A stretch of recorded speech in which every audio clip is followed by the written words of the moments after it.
इसके बाद आप आते हैं मातृकाओं की पूजा करते हैं।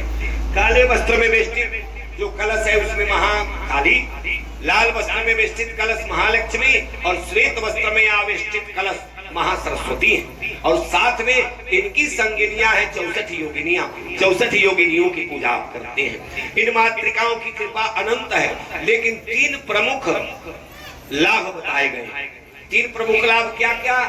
तो बताया गया कि हमारे शरीर में 3 गुण विद्यमान है, सत्व रज तम। तो जीवन में सत्व नियंत्रित हो, रज नियंत्रित और तम नियंत्रित हो। सत्व नियंत्रित क्यों हो? तो सात्विकता का भी भाव बढ़ना जीवन में अहंकार में बदल जाता है।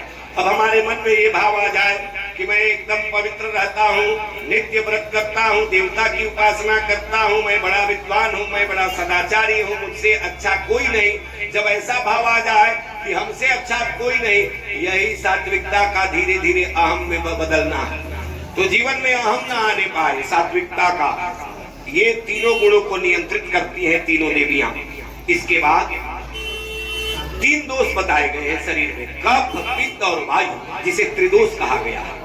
ये त्रिदोष अगर जीवन में केवल कफ बढ़ जाए बीमार हो गए, पित्त बढ़ गया बीमार हो गए, और वायु बढ़ा बीमार हो गए। इसीलिए तीनों जब सम मात्रा में शरीर में है, कफ, पित्त और वायु, तो हम निरोग हैं। तो त्रिदोष का समन करती है ये 3 देवियां।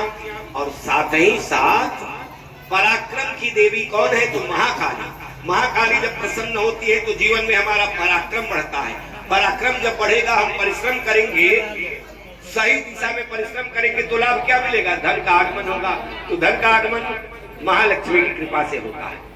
पराक्रम बढ़ा, जीवन में धन बढ़ा, तो बल का उपयोग कैसे करें?